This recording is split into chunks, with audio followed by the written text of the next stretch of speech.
Hello. അപ്പോൾ നമ്മൾ ഇന്ന് അനാട്ടോമി ആൻഡ് ഫിസിയോളജിയിൽ നേരത്തെ നമ്മൾ കുറേ കാര്യങ്ങളൊക്കെ നോക്കിയല്ലേ. നമ്മൾ സെല്ല് സ്ട്രക്ചർ ഓർഗനൽസ് കാര്യങ്ങളൊക്കെ നോക്കി.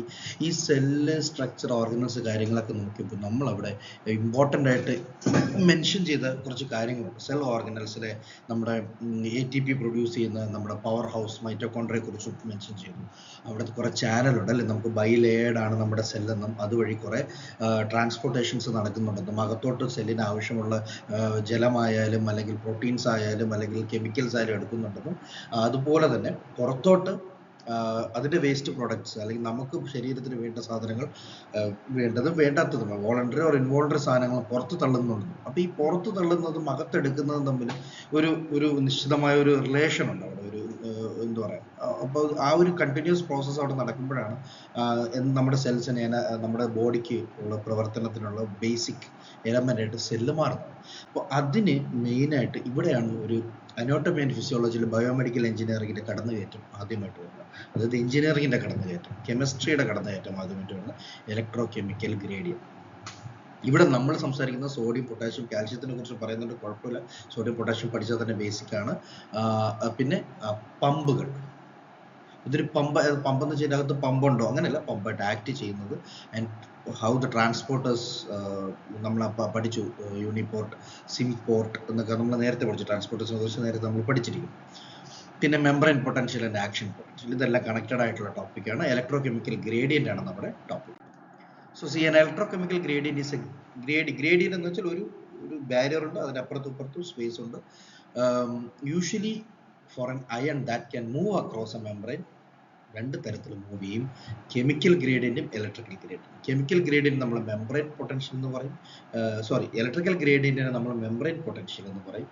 അതേസമയത്ത് കെമിക്കൽ ഗ്രേഡിയൻറ്റ് നമ്മൾ കോൺസെൻട്രേഷൻ ഗ്രേഡിയൻറ്റ് എന്ന് പറയുന്നത്. അവിടെ മെംബ്രെയിൻ പൊട്ടൻഷ്യൽ. അപ്പോൾ ഈ ഇലക്ട്രിക്കൽ ഗ്രേഡിയൻറ്റ് മെംബ്രെയിൻ പൊട്ടൻഷ്യലിനെ കുറിച്ചാണ് നമ്മൾ പിന്നെ സംസാരിക്കാൻ പോകുന്നത്. സോ ഇത് രണ്ടും കമ്പൈൻ ചെയ്തിട്ടാണ് നമ്മളിത് ഒരു ഇലക്ട്രോ കെമിക്കൽ ഗ്രേഡിയൻറ്റ് എന്ന് പറയുന്നത്. കെമിക്കൽ ഗ്രേഡിയൻറ്റ് എന്ന് വെച്ചാൽ എന്താണ്, ഒരു കോൺസെൻട്രേഷൻ ഡിഫറൻസ് ആണ്. ഡിഫ്യൂഷനും ഓസ്മോസിസും ആണ് നമ്മുടെ മെയിൻ ഫിസിക്സ് ഇവിടെ ഓർക്കാവുന്നത്. നമുക്കറിയാമല്ലോ, ഡിഫ്യൂഷനും ഞാൻ ഡി എന്ന് എഴുതുന്നു, ഓസ്മോസിസ് രണ്ടും ഓർക്കാൻ വേണ്ടിയിട്ടാണ് ഇവിടെ എഴുതുന്നത്. ഇവിടെ ഒരു സ്റ്റാർ ഞാൻ ഇട്ട് വെച്ചിട്ടുണ്ട്. ഈ രണ്ടും നമ്മൾ ഡിഫ്യൂഷൻ ഓസ്മോസിസ് നമ്മൾ ഓർക്കേണ്ട ഒരു കാര്യമാണ്. അപ്പോൾ എന്താ പറയുക, കെമിക്കൽ ഗ്രേഡിയൻ്റെ പാർട്ടിലാണ് നടക്കുന്നത് difference in concentration of ions across the membrane. കാരണം ഇപ്പോൾ ഈ ചിത്രത്തിലേക്ക് നോക്കുമ്പോൾ ഇൻട്രാ സെല്ലുലാർ സ്പേസ്, അത് സെല്ലിൻ്റെ അകത്തുള്ള സ്പേസ്, എക്സ്ട്രാ സെല്ലുലാർ സ്പേസ് സെല്ലിന് പുറത്തുള്ള സ്പേസ്. ഈ പുറത്തുള്ള സ്പേസിൽ അകത്തുള്ള സ്പേസിൽ ഇത് നിശ്ചിതമായ കെമിക്കൽസ് ഉണ്ടാകും. ആ കെമിക്കൽസിന് ചാർജസ് ഉണ്ടാകും. ഈ ചാർജസ് എന്ത് ചെയ്യും, ഇതിൻ്റെ ഡിഫ്യൂഷൻ ഓസ്മോസിസിൻ്റെ ആ സപ്പോർട്ട് കൊടുക്കുക. സപ്പോർട്ട് അങ്ങനെ ആ ഒരു ബേസിൽ എന്താ പറയുക, കോൺസെൻട്രേഷൻ ഡിഫറൻസ് ഉണ്ടാവും. ഈ കോൺസെൻട്രേഷൻ ഡിഫറൻസിൽ ചിലപ്പോൾ ഇവിടെ ഹയർ കോൺസെൻട്രേഷൻ, ഇവിടെ ലോവർ കോൺസെൻട്രേഷൻ ആവും. അപ്പോൾ ഹയർ കോൺസെൻട്രേഷൻ ലോവർ കോൺസെൻട്രേഷനിലേക്ക് സാധനം ഫ്ലോ ഉണ്ടാകും. അതിനാണ് നമ്മൾ ഡിഫ്യൂഷൻ അല്ലെങ്കിൽ ഓസ്മോസിസ് എന്ന് പറയപ്പെടുന്നത്. ഓക്കെ, സോ ഈ ഇതാണ് ഇവിടെ കെമിക്കൽ ഗ്രേഡിയൻറ്റിൽ നടക്കുന്നത്. അതേ സമയത്ത് ഇലക്ട്രിക്കൽ ഗ്രേഡിയൻറ്റ് എന്ന് പറയുന്നത് ഡിഫറൻസ് ഇൻ ദ എന്താണ്, ഡിഫറൻസ് ഇൻ ചാർജ് അല്ലെങ്കിൽ വോൾട്ടേജിന്റെ ചാർജ് അക്രോസ് ദ മെംബ്രെയിൻ. ഇപ്പോൾ ഇവിടെ Na+, അവിടെ Cl-, അപ്പോൾ ഇവിടെ ഒരു മൈനസും പ്ലസും തമ്മിലുള്ള ഒരു അട്രാക്ഷൻ ഈ ബാരിയർ വഴി ഉണ്ടാകുമ്പോൾ അതൊരു മൂവ്മെന്റ് ആയിട്ട് ആക്ട് ചെയ്യും. So that movement will be electrical gradient എന്ന് പറയും. ഇതാണ് base, diffusion, osmosis, chemical gradient, electrical gradient. ഓർത്ത് വയ്ക്കുക. ആ ഡയഗ്രാം വളരെ വൃത്തിയായിട്ട് നോക്കുക. ഈ ഡയഗ്രാംസിനെ ബേസ് ചെയ്ത് ചിലപ്പോൾ ക്വസ്റ്റ്യൻസ് വരാം. ഇതിലും ഒരു ഗ്രാഫൊക്കെ ഇനി ഫ്യൂച്ചറിലോട്ട് വരുന്നുണ്ട്, അപ്പോൾ അതൊക്കെ ബേസ് ചെയ്ത് വരാം. സോ ഇതിൽ ഒരു 3 കാര്യങ്ങളുണ്ട്. 3 കാര്യങ്ങളാണ് നടക്കുന്നത് നമ്മുടെ ഇലക്ട്രോ കെമിക്കൽ ഗ്രേഡിയൻറ്റിനെ കുറിച്ച് പറയുമ്പോൾ. Generation of action potential, sodium potassium അയൺസിൻ്റെ ജനറേഷൻ, അത് ആക്ഷൻ പൊട്ടൻഷ്യലായിട്ട് കൺവേർട്ട് ചെയ്യുന്നത് എങ്ങനെയാണ്, ATP സിന്തസിസ്, മൈറ്റോകോൺട്രിയയിലെ ക്ലോറോപ്ലാസ്റ്റിലും ATP എങ്ങനെ സിന്തസൈസ് ചെയ്യപ്പെടുന്നു with the help of protons, and transport of nutrient and waste products between. ആ ട്രാൻസ്പോർട്ട്, സിന്തസിസ് ആൻഡ് പൊട്ടൻഷ്യൽസ്, ഇതാണ് 3 ഫാക്ടേഴ്സ് ഇവിടെ നടക്കുന്ന കാര്യങ്ങൾ. ഇവിടെ നമ്മൾ കൂടുതൽ ഫോക്കസ് ചെയ്യുന്നത് ആക്ഷൻ പൊട്ടൻഷ്യൽ, മെംബ്രെയിൻ പൊട്ടൻഷ്യലിലും മാത്രമാണ്. ഇതിൽ നിന്ന് നമ്മൾ വരുന്നത് സോഡിയം പൊട്ടാഷ്യം, Ca2+ പറയാം, പക്ഷേ ഇവിടെ സോഡിയം പൊട്ടാഷ്യം നമ്മൾ പഠിച്ചാൽ മതി. സോഡിയം പൊട്ടാഷ്യം പമ്പിനെ കുറിച്ച് പഠിക്കുന്നു. ഒരു 5 സ്റ്റെപ്പ് ശ്രദ്ധിച്ച് നോക്കുക. 5 സ്റ്റെപ്പ് ശ്രദ്ധിച്ച് പഠിക്കാം. എക്സ്ട്രാ സെല്ലുലാർ ഫ്ലൂയിഡ് എന്ന് പറയുന്നത് സെല്ലിന് പുറത്തുള്ള ഫ്ലൂയിഡ്. ഇപ്പം നമുക്കിവിടെ ഒരു ഡയഗ്രാം ആയിട്ട് വരയ്ക്കാം. ഇതാണ് നമ്മുടെ സെല്ല്, അതായത് ന്യൂക്ലിയസ്, ഇവിടെ മൈറ്റോകോൺട്രിയ, ക്ലോറോപ്ലാസ്റ്റ് ഉണ്ട്. ഓക്കെ, ഇങ്ങനെ ഇരിക്കട്ടെ. ഈ സ്പേസ് വേറെ കളറിൽ നമുക്ക് ചെയ്യാം. ഈ സ്പേസ്, ഇത് ഒരു ഇവിടെ ഫ്ലൂയിഡ്സ് ഉണ്ട്, സെല്ലിന്റെ പുറത്തുള്ള സ്പേസ് ആണ്. ഈ സ്പേസിനെ ഞാൻ ഇ എന്ന് പറയും, എക്സ്ട്രാ സെല്ലുലർ സ്പേസ്. ഇത് അകത്തുള്ളത് intra cellular space. Okay, so ഇവിടെ ഫ്ലൂയിഡ്സ് ഉണ്ട്. ശ്രദ്ധിക്കുക, extra cellular fluid with high Na+, sodium ആണ് ഇവിടെ കൂടുതലായിരിക്കുന്നത്. അപ്പോൾ സോഡിയം ഇവിടെ യെസ്, നമുക്ക് സോഡിയം ഇവിടെ ഹൈ പൊട്ടൻഷ്യൽ ആയിരിക്കും, Na+. Okay, cytoplasm with high concentration of K+. ഇതിൻ്റെ അകത്ത് സൈറ്റോപ്ലാസത്തിൽ നമ്മുടെ എന്തുണ്ട്, സോഡിയം ഉണ്ട് with high concentration of. First എന്താ 3Na+, 3 സോഡിയം അയൺസ് എന്ത് ചെയ്യും, ബൈൻഡ് ചെയ്യും cytoplasmic side of the protein. കാരണം ഇവിടെ ഒരു ബൈലെയർ സ്പേസ് ഉണ്ട്, അവിടെ വന്ന് ഇത് ബൈൻഡ് ആകും. ഇവിടെ 3 ബൈൻഡ് ആകുന്നത് ഇവിടെ കാണുന്നുണ്ട്, Na+ ബൈൻഡ് ആകും. ഓക്കെ, അടുത്തെന്താണ്, ഈ Na+ ബൈൻഡ് ആകുന്ന phosphate is transferred from ATP to protein. അപ്പോൾ ഈ ട്രാൻസ്ഫർ ആവുന്ന സമയത്ത് അവിടെ ഒരു എനർജി പ്രൊഡക്ഷൻ ഉണ്ടാകും. അവിടെ ഒരു മൂവ്മെന്റ് നടക്കുമ്പോൾ അവിടെ ഹീറ്റ് ജനറേഷൻ ഉണ്ടാകുന്ന പോലെ ഈ മൂവ്മെന്റ് നടക്കുമ്പോൾ ഇവിടെ ഒരു ജനറേഷൻ ഓഫ് എനർജി ഉണ്ടാകുന്നുണ്ട്. അപ്പോൾ എന്താണ്, നമ്മുടെ അവിടെ ഉണ്ടായിരുന്ന ATP മോളിക്യൂൾസ് ഉണ്ടാകും. ATP molecules will be converted to phosphate, ADP molecules ആയിട്ട് അതൊരു പ്രോട്ടീൻ മോളിക്യൂളായിട്ട് കൺവേർട്ട് ആകും. ഓക്കെ, 3 ഫോസ്ഫോറിലേഷൻ എന്ന പ്രോസസ്സ് നടക്കും. ഫോസ്ഫോറിലേഷൻ എന്ന് വെച്ചാൽ phosphate changing of triphosphate to ഡൈഫോസ്ഫേറ്റിനാണ് നമ്മൾ ഫോസ്ഫോറിലേഷൻ എന്ന് പറയുന്നത്. അത് എന്താണ്, പ്രോട്ടീൻ്റെ ഷേപ്പിനെ ചേഞ്ച് ചെയ്തിട്ട് അടുത്ത എന്താണ് Na+ അക്രോസ് ദ മെംബ്രെയിൻ അതിനെ അങ്ങോട്ട് മൂവ് ചെയ്തിട്ട് Na+നെ അങ്ങോട്ട് മൂവ് ചെയ്ത്. This is what happen. അതായത് ഇൻട്രസെല്ലുലാറിൽ K+ ആണ് ഹൈ കോൺസെൻട്രേഷൻ, ലോ കോൺസെൻട്രേഷൻ ഇരിക്കുന്നത് Na+ ആണ്. അപ്പോൾ അതിനെ ഹൈ കോൺസെൻട്രേഷൻ ഉള്ള സ്ഥലത്തേക്ക് പുറത്ത് തള്ളപ്പെടും. പുറത്ത് തള്ളപ്പെടുന്ന സമയത്താണ് അവിടെ ATP പ്രൊഡ്യൂസ് ചെയ്യുന്നത്, അതൊരു പ്രോട്ടീൻ പ്രൊഡക്ഷനിലേക്ക് നയിക്കുന്നു. 4ാമത് K+ binds the protein causing phosphatase. അപ്പുറത്ത് എന്താണ്, കുറച്ച് K+ ഉള്ളൂ. അപ്പോൾ ഇവിടുന്ന് വരുന്ന പ്രോട്ടീൻസിനെ K+ ബൈൻഡ് ചെയ്തെടുക്കും. ഈ ബൈൻഡ് ചെയ്യുന്ന ഈ release of the phosphate changes the shape of the protein, move across K+ to cytoplasm. അപ്പോൾ അപ്പുറത്തുള്ള K+നെ ഇങ്ങോട്ട് കൊണ്ടുവരും. അതായത് ഇവിടെ കൂടുതലുള്ളത് സോഡിയം, ഇവിടെ കൂടുതലുള്ളത് പൊട്ടാഷ്യം. ഇവിടെ കുറച്ചുള്ള സോഡിയത്തിന് ഇങ്ങോട്ട് കൊണ്ടുവരുമ്പോൾ ഒരു പ്രോട്ടീൻ പ്രൊഡക്ഷൻ നടക്കുന്നു. ഇവിടെ കുറച്ചുള്ള ഒരു പൊട്ടാഷ്യത്തിന് അകത്തോട്ട് കൊണ്ടുപോകും, ഇവിടെ ഒരു പ്രൊഡക്ഷൻ നടക്കും. സോ ഇവിടെ ATP ADP ആയിട്ട് കൺവേർട്ട് ചെയ്യുന്ന പ്രോസസ്സ് നടക്കുന്നു രണ്ട് സ്ഥലത്തും. അങ്ങനെ ഇവിടെ കുറച്ചുള്ളതിന് അപ്പുറത്തും അവിടെ കുറച്ചുള്ളതിന് ഇപ്പുറത്തോട്ടും ഒരു മൂവ്മെന്റ് പ്രൊഡ്യൂസ് ചെയ്യുന്നു. ഈ 5 സ്റ്റെപ്പ് നോട്ട് ചെയ്ത് വെക്കുക. എന്താ പറയാൻ, ഇത് ഒരിക്കൽ കൂടെ ഇവിടെ വളരെ ക്ലിയർ ആയിട്ട് പറഞ്ഞിട്ടുണ്ട്. Na+ binds to the cytoplasmic side of the protein. എന്താണ് അടുത്ത, phosphate is transferred into ATP to the protein, from ATP to ADP ആവും, ട്രൈഫോസ്ഫേറ്റ് ടു ഡൈഫോസ്ഫേറ്റ് ആയി. ദാറ്റ്സ് ഫോസ്ഫോറിലേഷൻ എന്ന് പറയും. Phosphorylation changes the shape of the പ്രോട്ടീൻ്റെ shape change ചെയ്ത് move ചെയ്യിപ്പിക്കും Na+ലോട്ട്. അപ്പോൾ അപ്പുറത്ത് നിന്ന് K+ അതേ പ്രോട്ടീനെ ബൈൻഡ് ചെയ്തിട്ട് causing phosphate release, ATP produce ചെയ്യും, വീണ്ടും അത് തിരിച്ച് ഷേപ്പ് ചേഞ്ച് ചെയ്ത് K+ ഉള്ള സൈറ്റോപ്ലാസത്തിലേക്ക് മൂവ് ചെയ്യും. ഇത് തന്നെയാണ് നടക്കുന്നത്. Okay, so electrical signals in neurons, അതായത് ഈ മൂവ്മെന്റ് നടക്കുമ്പോൾ, ഇങ്ങനത്തെ കുറെ കാര്യങ്ങൾ നടക്കുമ്പോൾ അവിടെ ഉണ്ടാകുന്നത് ഒരു പൊട്ടൻഷ്യൽ ഉണ്ടാകും. അതിനാണ് നമ്മൾ membrane potential. Production of signals depends on 2 basic features of plasma membrane of excitable cells.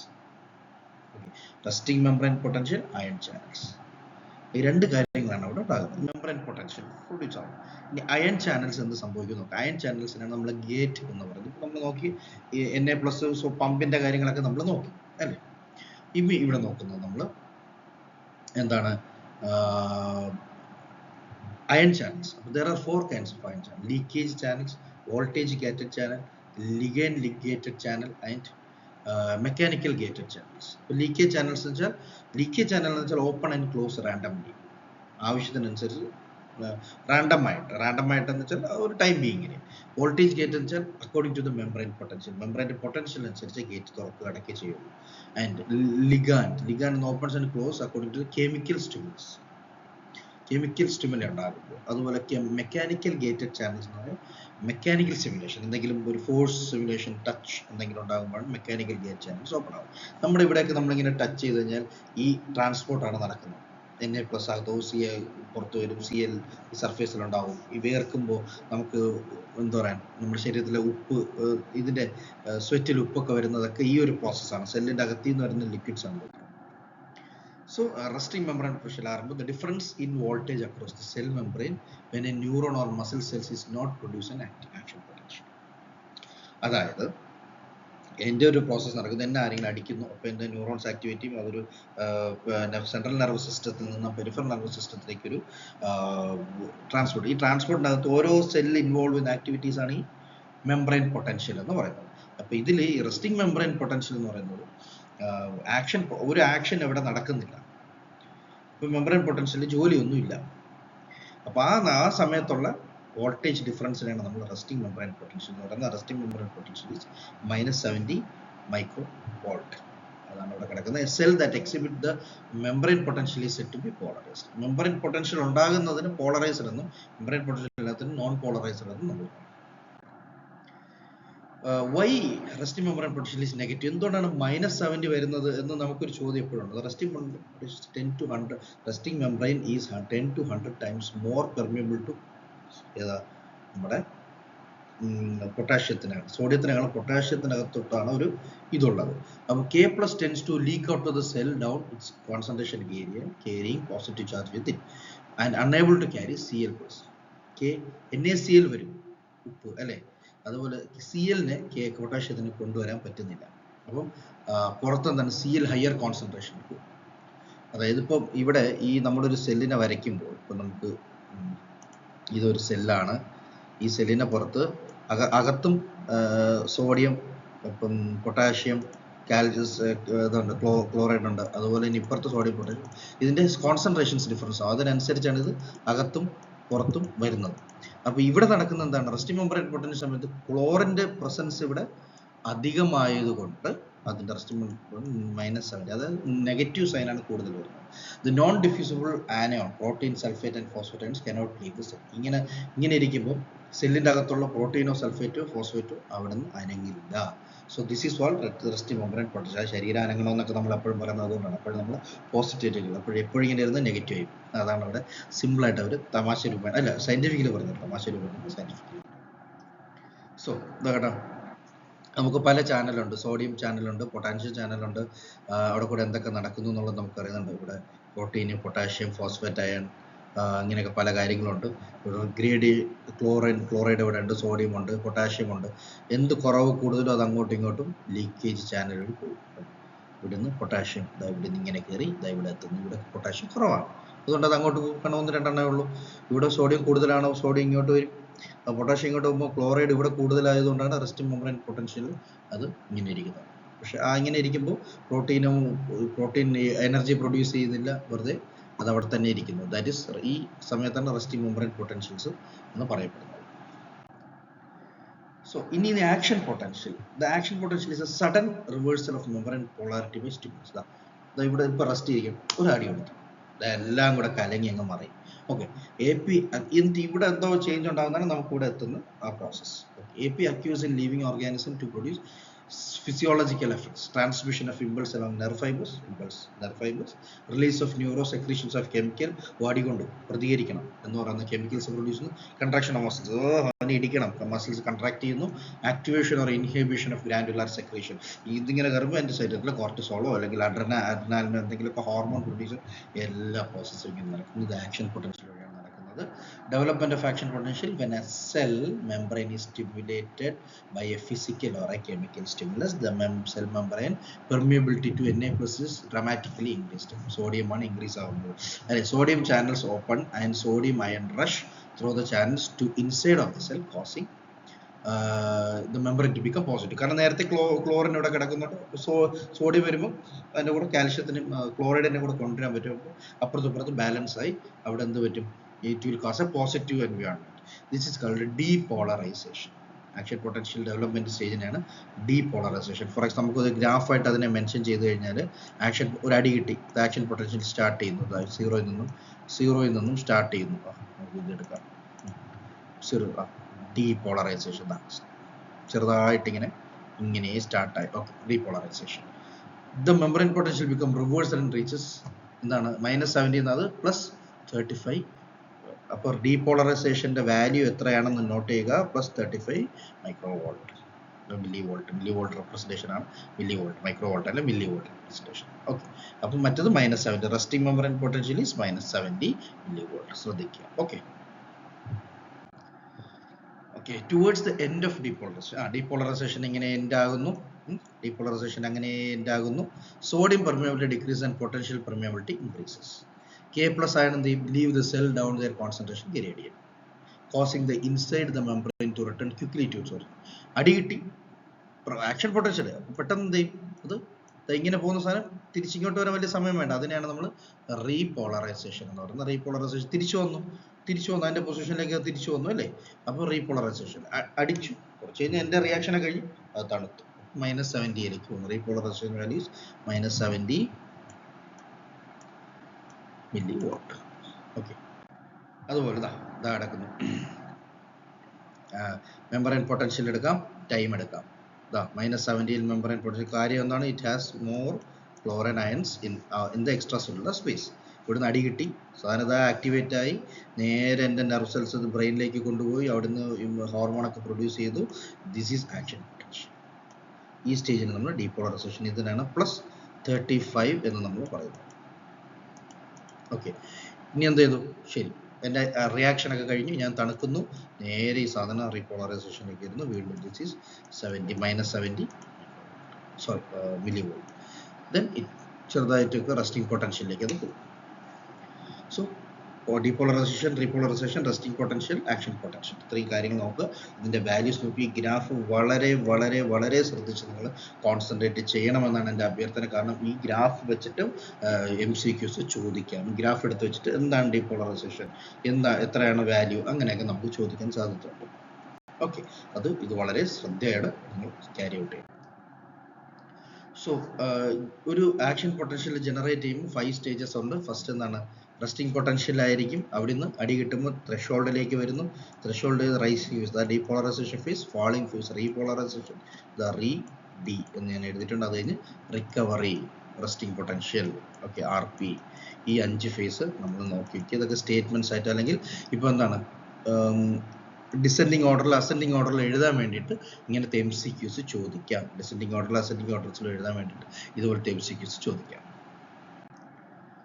Okay, first resting potential എന്താണ്? when the neuron is at rest, only a small amount of K+ channels are open, permitting K+ ions to enter the exit the cell based on the electrochemical force. എന്താണ്? വളരെ കുറച്ച് K+ ഉണ്ടാവുള്ളൂ അല്ലേ, നമുക്കറിയാലോ. അകത്ത് വളരെ കുറച്ച്, പുറത്ത് വളരെ കുറച്ച് K+ ഉണ്ടാവുള്ളൂ റെസ്റ്റിംഗ് പൊട്ടൻഷ്യൽ. ഇനി ത്രെഷോൾഡ് സമയത്ത് എന്താ സംഭവിക്കുന്നത്?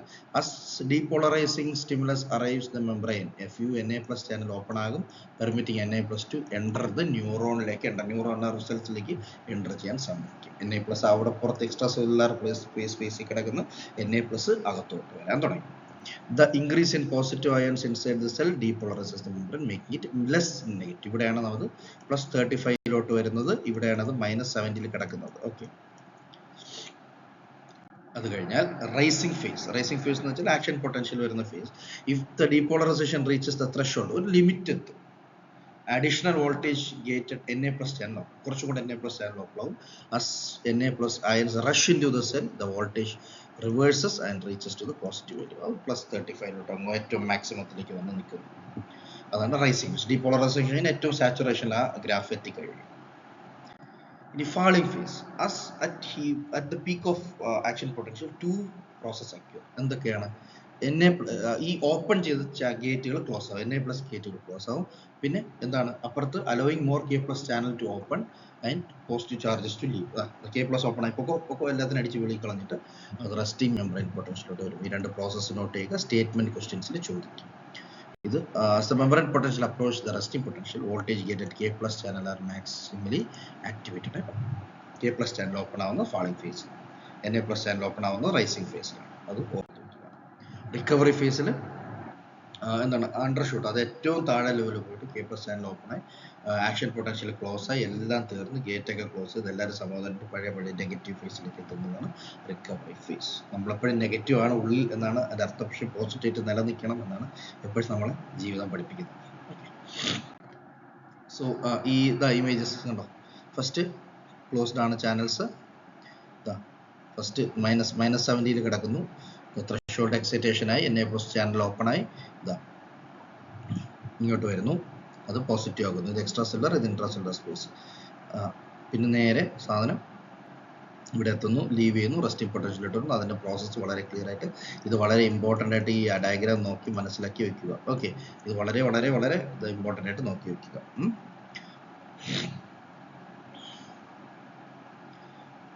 ഓക്കെ, കാരണം ഈ ഗ്രാഫിൽ -70 എന്ന് കിടക്കുന്ന ഒരു സ്റ്റെപ്പ് താഴെ വരച്ചേക്കുന്നത്, കാരണം പോസിറ്റീവ് ആയിട്ടില്ല. ഒരു ഗ്രാഫ് എടുക്കുമ്പോൾ പോസിറ്റീവ് എന്നാണ് സ്റ്റാർട്ട് ചെയ്യുന്നത്, പക്ഷേ ഇത് നെഗറ്റീവ് എന്ന് സ്റ്റാർട്ട് ചെയ്യുന്നുണ്ട്. ഒരു സ്റ്റെപ്പ് താഴോട്ട് നമ്മൾ ഒരു വരച്ചിട്ടുണ്ട്, ഒരു ലൈനും അതിനെ ഡിനോട്ട് ചെയ്തിട്ടുണ്ട്. ഓക്കെ, അതാണ് -70 കഴിഞ്ഞ് ഒരു ലൈൻ കഴിഞ്ഞാൽ ബാക്കി കാര്യങ്ങൾ സ്റ്റാർട്ട് ചെയ്യും. സോ ഇനി നമ്മൾ നേരെ MCQ, ഇതിൽ MCQs ഞാൻ പറഞ്ഞില്ലേ 3 തരത്തിൽ MCQs വരാം. ഞാൻ ഇവിടെ നോട്ട് ചെയ്ത് വയ്ക്കുന്നുണ്ട്, നിങ്ങൾ നോട്ട്.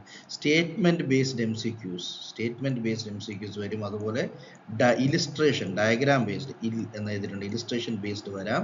അതുപോലെ തന്നെ നമ്മുടെ എന്താ പറയുക, ഐഡന്റിഫൈങ് ഡേറ്റ ഇന്റർപ്രിട്ടേഷൻ പോലെ നമുക്ക് ചോദിക്കാം. ഡേറ്റ ഇന്റർപ്രിട്ടേഷൻ പോലെ നമുക്ക് ചോദിക്കാം. 3 സാധ്യതകളാണ് ഈ ടോപ്പിക്കിൽ ഞാൻ കാണുന്നത്. What happens to the electrochemical gradient of Na+ during action? Na+ എന്ത് സംഭവിക്കുന്നു? Na+ സോഡിയത്തിന് എന്ത് സംഭവിക്കുന്നു? Action potential. It decreases as sodium ions move into the cell. അല്ലേ, അതിനെ കൊണ്ടുപോയി അകത്ത് കൊണ്ടുപോകുമ്പോൾ it decreases as sodium ions move into the cell. Sodium അകത്ത് വരുന്നു, നേരെ പോകുമ്പോൾ എന്ത് ions, it decreases extra cellular സ്പേസിലെ ഇലക്ട്രോകെമിക്കൽ ഗ്രേഡിയന്റിൽ അകത്തോട്ട് വരുന്നു, ഇവിടെ കുറയുന്നു. Sodium ions move into the cell, അകത്തോട്ട് പോകുന്നു. അപ്പോൾ എക്സ്ട്രാ സെല്ലുലാർ സ്പേസിലാണ് കുറയുന്നത്. So D is the answer. Second, which of the following process is directly powered by electrochemical gradient? Directly electrochemical, ഇത് നമുക്ക് നമ്മളിവിടെ അടിച്ചു, നമുക്ക് റിയാക്ഷൻ ഉണ്ടായി, നെർവ് സെൽസ് പോയി, അവിടെ നിന്ന് റിയാക്ഷൻ വന്നു. ആരാണ് ഇത് ആക്ടിവേറ്റ് ചെയ്യുന്നത്? മസിലിനെ. വളരെ സിമ്പിൾ, വേറെ ആരും ഇവിടെ ഒരു റോളും കളിക്കുന്നില്ല. Okay, in the context of a neuron at rest, neuron റെസ്റ്റിലാണ്, സെല്ല് റെസ്റ്റിലാണ്, -70 എന്ന് ആലോചിച്ചു. Which ion are more concentrated outside the cell compared to cell? ആരൊക്കെയാണ് അകത്ത് കൂടുതലുണ്ടായിരിക്കുക? സോഡിയം പ്ലസ് ആണ്, പുറത്ത് പ്ലസ് ആണ് കൂടുതൽ ഉണ്ടായിരിക്കുക. അതാണ് നമ്മുടെ Na+ഉം കാൽഷ്യം Ca2+ഉമാണ് കൂടുതലുണ്ടാകുക. ഇപ്പം ഇനി ഇവിടെ Cl- ചോദിച്ചിരുന്നെങ്കിൽ നമുക്കത് എഴുതാം, പക്ഷെ Cl- ചോദിച്ചിട്ടില്ല, അതിവിടെ പൊട്ടാഷ്യം അല്ല, അത് ഓർത്ത് വെച്ചാൽ മതി. Okay, which of the following best describes the driving force for ions moving through a membrane channel? Which of the following best describes the driving force for ions moving through a membrane channel? Electrochemical gradient, ion. Simple answer. Okay, electrochemical. വേറെ ഒരു ഇതിനെക്കുറിച്ച് നമ്മൾ പഠിച്ചിട്ടില്ല. Electrical gradient electrochemical gradient ആണ്, കാരണം driving force of അയൺസും through a membrane ചാനലും ചോദിച്ചിട്ടുണ്ട്. അപ്പോൾ electrochemical gradient. The movement of ions down their electrochemical gradient is called. നമ്മൾ ഇത് കഴിഞ്ഞ ക്ലാസ്സിൽ പഠിച്ചതാണ്. 2 തരം ട്രാൻസ്പോർട്ട്, ആക്റ്റീവ് ട്രാൻസ്പോർട്ടും പാസീവ് ട്രാൻസ്പോർട്ടും. അപ്പോൾ അയൺസിനെ ഡൗൺ, അതായത് ആക്റ്റീവ് ട്രാൻസ്പോർട്ട് നമ്മൾ ആക്ടിവേറ്റ് ചെയ്ത് വിടുന്നു, പാസീവ് എന്ന് വെച്ചാൽ ആരെ സഹായമില്ലാതെ താഴോട്ട് വരും. Okay, so that is passive transport. And which protein uses ATP adenosine triphosphate to maintain the sodium and potassium ion gradient across the plasma? അതായിരിക്കും സോഡിയം പൊട്ടാഷ്യം അല്ലേ, സോഡിയം പൊട്ടാഷ്യം പമ്പ്. ബേസിക്കലി അത് തന്നെയാണ് നമ്മുടെ ATP മെയിൻ്റെനൻസ്. അതിപ്പോൾ ATP എന്ത് ചെയ്യും, അത് ATPയെ phosphorylation വഴി ADP ആക്കി മാറ്റുന്നു. ADP വഴി ആ ഒരു ഫോസ്ഫേറ്റ് എന്ത് ചെയ്യുന്നു, പ്രോട്ടീനായിട്ട് കൺവേർട്ട് ആകുന്നു. അതാണ് സോഡിയം പൊട്ടാഷ്യം പമ്പ് ചാനൽ വഴി നടക്കുന്ന കാര്യം. Next, what is the typical resting membrane potential of in? Resting membrane potential വളരെ ക്ലിയർ ആയിട്ട് ചോദിച്ചിട്ടുണ്ട്, ഒരു സംശയമില്ല നമുക്ക് പറയാം, -70 millivolt. 30 ഒക്കെ വരുന്നത് ഇവിടെ ആക്ഷൻ പൊട്ടൻഷ്യൽ വരുമ്പോൾ 30 to 35 ഒക്കെ നമുക്ക് പറയാം. 90 ഒന്നും പറയേണ്ട, 0യും ഇല്ല, നമുക്ക് ഇവിടെ കണക്കിലില്ല. Okay, then which of the following changes will most likely depolarize a cell membrane? Depolarize a cell membrane. എന്ത് ചേഞ്ച് ആണ് ഡീപോളറൈസേഷൻ സമയത്ത് നടക്കുന്നത്? റീപോളറൈസേഷൻ സമയത്ത് വീണ്ടും എല്ലാം തിരിച്ചു പൊസിഷനിൽ വരുമ്പോൾ റീപോളറൈസേഷൻ പെർമിയബിലിറ്റി Na+ ചാനൽസ് ആണ് കൂടുതലും ഓപ്പൺ ആകുന്നത്. ഡീപോളറൈസേഷൻ ആൻഡ് നമുക്ക് വേറൊരു ക്വസ്റ്റ്യൻ അവിടെ വന്നു, അവിടെയും ഇൻക്രീസിങ് ഡിക്രീസിങ് എന്ന് പറയുന്നത് അവിടെ വേറൊരു കേസാണ്, ഇവിടെ വേറൊരു കേസ്. ഇവിടെ ഡീപോളറൈസേഷനെ കുറിച്ചാണ് സംസാരിക്കുന്നത്. Okay, which of the following best describes the function of the sodium potassium pump in maintaining membrane potential? എന്താണ് it uses ATP to pump Na plus out of the cell and K plus into the cell. എന്താണ് ATP? Na പ്ലസിനെ സെല്ലിൻ്റെ പുറത്തേക്കും അവിടെയാണ് first process നടക്കുന്നത്, first step of the process. ഇങ്ങനെയാണ് membrane potential maintain ചെയ്യുന്നത് തിരിച്ച്. കാരണം നേരെ ആക്ഷൻ പൊട്ടൻഷ്യലിൽ പോയത് റെസ്റ്റിംഗ് പൊട്ടൻഷ്യലിലേക്ക് വരുമ്പോൾ ഇതെല്ലാം തിരിച്ചു പോകും. അപ്പം ഇത് ATP എനർജി യൂസ് ചെയ്താണ് ഇത് നടക്കുന്നത്.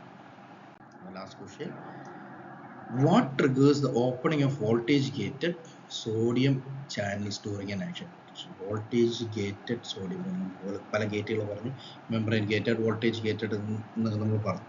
ദിസ് ഈസ് എന്താണ് voltage gated? Voltage plus minus അങ്ങോട്ടും ഇങ്ങോട്ട് പോകുന്ന ഏത് സമയത്തും ഡീപോളറൈസേഷൻ, അതായത് ആക്ടിവേറ്റ് ആയി ചാർജ് അനുസരിച്ച് പ്ലസും മൈനസും മാറുന്നത് ഇവിടെയാണ് ഡീപോളറൈസേഷൻ, അതായത് ആക്ഷൻ പൊട്ടൻഷ്യലിലോട്ട് പോകുന്ന വഴിക്ക്. So that is the answer. Okay, so this is A topic. ഇത് വളരെ കൃത്യമായിട്ട് നിങ്ങൾ ഒരു കോൺസെപ്റ്റ് മനസ്സിലാക്കി വയ്ക്കുക. കൺഫ്യൂസിങ് ചോദ്യങ്ങൾ വരാൻ പറ്റുന്ന ടോപ്പിക്കാണ്. Okay, thank you.